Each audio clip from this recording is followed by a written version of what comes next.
कपिल जी, मैं आपको धन्यवाद देता हूं और ये फिल्म बनाने के लिए, ये वेब सीरीज बनाने के लिए बहुत बहुत धन्यवाद। कहां का सत्यमेव जयते, कहां का सत्यमेव जयते, कहां का सत्यमेव जयते।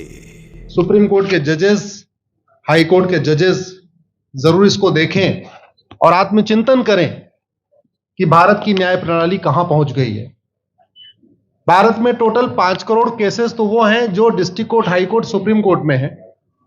इसका मतलब 5 करोड़ परिवार न्याय की आशा में बैठा हुआ है। ऑन एन एवरेज एक परिवार में 6 आदमी रख लीजिए, तो यानी 30 करोड़ लोग न्याय की आस लगाए बैठे हुए हैं।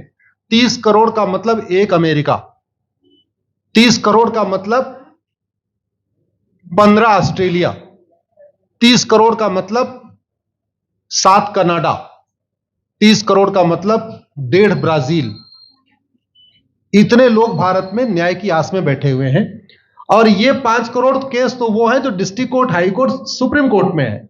इसके पैरेलल हमारे देश में एक और जुडिशियल सिस्टम है, उसको कहते हैं तहसीलदार, एसडीएम, एडीएम, डीएम, कमिश्नर, जहां पे चकबंदी के मुकदमे चलते हैं। वो इस 5 करोड़ में काउंटेड नहीं है।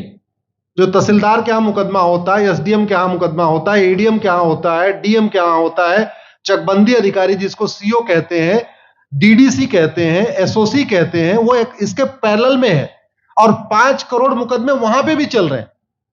इसका मैं लाइव एग्जांपल देना चाहूंगा भारत की ब्लैक जस्टिस सिस्टम का। 1985 में जौनपुर में एक 10 बीघे जमीन का मुकदमा शुरू हुआ था। अभी वो सबसे नीचे पायदान पे है, जिसको कहते हैं चकबंदी अधिकारी। 1985 में मुकदमा शुरू हुआ, 2023 आ गया, लगभग 37 साल बीत चुके।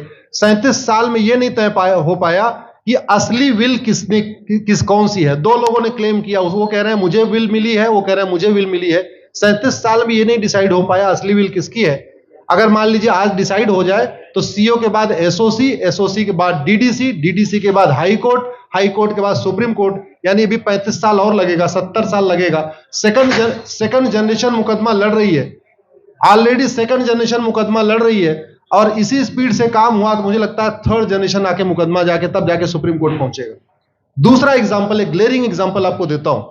1971 के वॉर में पाकिस्तान में बम फेंकने वाले, पाकिस्तान के फौजियों के बहुत सारे बैंकर तोड़ने वाले एक कर्नल कबोत्रा है, पंचकुला में रहते हैं। दुश्मनों को उन्होंने दांत तोड़ दिए। आज 2000 से उनके मकान पे किसी ने कब्जा किया हुआ है। 2023 आ चुका है, 23 साल में वो अपने मकान को नहीं छुड़ा पाए। अभी मामला पंचकुला की डिस्ट्रिक्ट कोर्ट में है, उसके बाद चंडीगढ़ हाई कोर्ट जाएगा, फिर सुप्रीम कोर्ट जाएगा। तो 23 साल में वो सबसे नीचे पायदान पे है। वास्तविकता यह है, अंग्रेज चले गए, अंग्रेजी कानून यहीं छोड़ गए, अंग्रेजी व्यवस्था यहीं छोड़ गए। यह व्यवस्था भारत में न्याय देने के लिए नहीं बनी थी। यह जो न्यायिक जुडिशियल सिस्टम था भारत में जो बनाया गया, वो केवल और केवल भारत को लूटने बांटने के लिए बनाया गया था। क्योंकि कानून वही चल रहा है, जुडिशियल सिस्टम वही चल रहा है, इवन हमारा ड्रेस भी वही चल रहा है। अंग्रेज काले कपड़े पहनते थे, हम भी काले कपड़े पहनते हैं। अंग्रेज जून के महीने में उनको गर्मी लगती थी तो 1 महीने छुट्टी करके इंग्लैंड चले जाते थे। आज भी हमारा हाई कोर्ट, सुप्रीम कोर्ट पूरे मई जून बंद रहता है। अंग्रेजों को क्रिसमस के टाइम में दिसंबर में छुट्टी मनाना जाना होता था, 1 महीने छुट्टी कर चले जाते थे। आज भी हमारी हाई कोर्ट, सुप्रीम कोर्ट दिसंबर में, क्रिसमस के टाइम में 15 दिन 20 दिन बंद हो जाती है। तो सोच वही है, किताबें वही है, व्यवस्था वही है, कानून वही है, तो स्वाभाविक सी बात है जस्टिस होगा कहां से? जस्टिस कैसे होगा? हम 2023 में 1860 का इंडियन पिनल कोड लेके घूम रहे, 1861 का पुलिस एक्ट लेके घूम रहे, गवाहों के बयान 1872 के कानून से हो रहे। हमने सब कुछ वर्ल्ड क्लास कर लिया, लेकिन अपने जस्टिस सिस्टम को कंपेयर करने की कोशिश ही नहीं किया। जितने में एक एयरपोर्ट बनता है, एक एयरपोर्ट बनाने में 25,000 करोड़ की लागत आती है। अगर हमारी सरकारों ने एक एयरपोर्ट की कीमत जुडिशियल सिस्टम पे खर्च कर दिया होता तो हमारी न्यायिक व्यवस्था अच्छी हो गई होती। आज घटिया, चूंकि अकाउंटेबिलिटी नहीं है, जुडिशियल सिस्टम में कोई अकाउंटेबिलिटी नहीं है।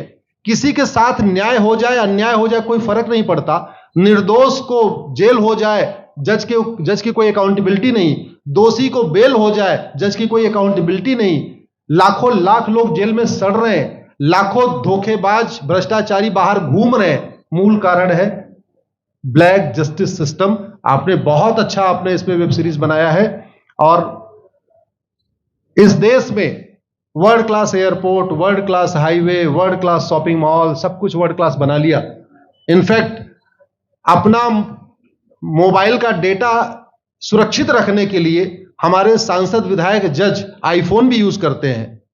अमेरिका का आईफोन यूज करते हैं हमारा डेटा सुरक्षित हो जाए, लेकिन भारत सुरक्षित हो जाए उसके लिए यह नहीं देखते कि जापान में कौन सा कानून है, अमेरिका में कौन सा कानून है, सिंगापुर में क्या अच्छा चल रहा है। कनाडा में रेंट का मामला एक डेट में खत्म होता है। सिंगापुर में अभी कुछ दिन पहले एक व्यक्ति के पास 900 ग्राम गांजा पाया गया, उसको फांसी हुई है। दोबारा वहां ड्रग स्मगलिंग होगी क्या? तो भारत में चाहे वो ड्रग स्मगलिंग है, माफिया राज है, ह्यूमन ट्रैफिकिंग है, इन सब के लिए हमारा जस्टिस सिस्टम जिम्मेदार है। कोई भी अपराध होता है उसमें दो पक्ष होता है, एक पीड़ित, एक अपराध करने वाला। जो पीड़ित होता है वो चाहता है जल्दी उसको न्याय मिल जाए, अपराध करने वाला चाहता है मुकदमा लंबा चले। भारत का न्यायिक सिस्टम अपराध करने वाले के साथ खड़ा है। बलात्कारी चाहता है उसका मुकदमा 30 साल चले और मुकदमा 30 साल चलता है। भू माफिया चाहता है कि गरीब की जमीन पे कब्जा कर ले, उसका मुकदमा 50 साल चले और आज की डेट में मुकदमा 50 साल चल रहा है। इसका मतलब वर्तमान न्यायिक सिस्टम बलात्कारी के पक्ष में है, भू माफिया के पक्ष में है, ड्रग स्मगलर के पक्ष में है, ह्यूमन ट्रैफिकर के पक्ष में है, नक्सलियों के पक्ष में है, माओवादियों के पक्ष में है, जो लोग देश विरोधी काम कर रहे हैं उनके पक्ष में है। 40 साल 50 साल के बाद किसी व्यक्ति ने मिलावट करके लोगों का स्वास्थ्य खराब कर दिया, उसको 50 साल के बाद सजा हो रही है। इस बीच उसने कम से कम पता नहीं कितने लोगों का और भी कर दिया।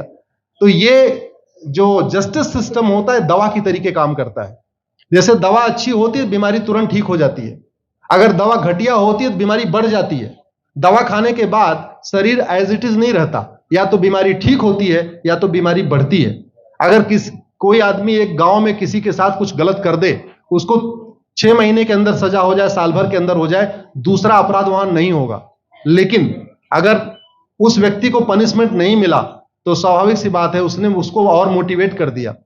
कहते नहीं ऐसे बुखार है, तुरंत 2 गोली खाइए बुखार ठीक हो गया, लेकिन अगर आपने दवा नहीं खाई या गलत दवा खा लिया तो टाइफाइड होगा या निमोनिया होगा। दुर्भाग्यवश ये हमारा जस्टिस सिस्टम यही कर रहा है। आज की डेट में जितनी समस्याएं हैं, चाहे वो घूसखोरी है, जमाखोरी है, मिलावटखोरी है, कालाबाजारी है, नशा तस्करी है, मानव तस्करी है, सोना तस्करी है, ड्रग स्मगलिंग है, या नक्सलवाद है, या माओवाद है, या कट्टरवाद है, जो भी समस्याएं हैं, उसका एक बहुत बड़ा कारण यह है कि हमारा जस्टिस सिस्टम उसको टैकल नहीं कर पा रहा है, उसको पकड़ नहीं पा रहा है, और इसीलिए भारत में अराजकता है। मैं तो इतने जानता हूं, ऐसी कोई बीमारी नहीं जिसकी कोई दवाई नहीं, ऐसी कोई समस्या नहीं जिसका कोई समाधान नहीं। हम हर चीज के लिए बाहर से चीजें खरीदते हैं, तो हम ये क्यों नहीं देख रहे हैं कि आखिर चाइना का जस्टिस सिस्टम कैसा है, सिंगापुर का कैसा है, कनाडा का कैसा है, फ्रांस का कैसा है और अमेरिका का कैसा है। हम क्यों नहीं बेस्ट प्रैक्टिसेस उनकी अडॉप्ट कर लेते। दुनिया के कई देशों ने नार्को पॉलीग्राफ ब्रेन मैपिंग कानून बना दिया। मेरी बहन दीपिका नारायण बैठी हुई है, ये लगातार फॉल्स केसेस के खिलाफ, इनको मैं देखता रहता हूं, एक्टिव रहती है। एक कानून बन जाए नार्को पॉलीग्राफ ब्रेन मैपिंग और कंप्लेन पे अंडरटेकिंग ले लिया जाए कि जो कुछ मैं शिकायत कर रहा हूं इसके लिए मैं अपना नार्को पॉलीग्राफ ब्रेन मैपिंग कराने के लिए तैयार हूं, हजारों की संख्या में फेक केसेस खुद ही खत्म हो जाएंगे। आज की डेट में लोग जुडिशरी की लापरवाही के साथ साथ फर्जी केस से परेशान है, फर्जी गवाही से परेशान है, फर्जी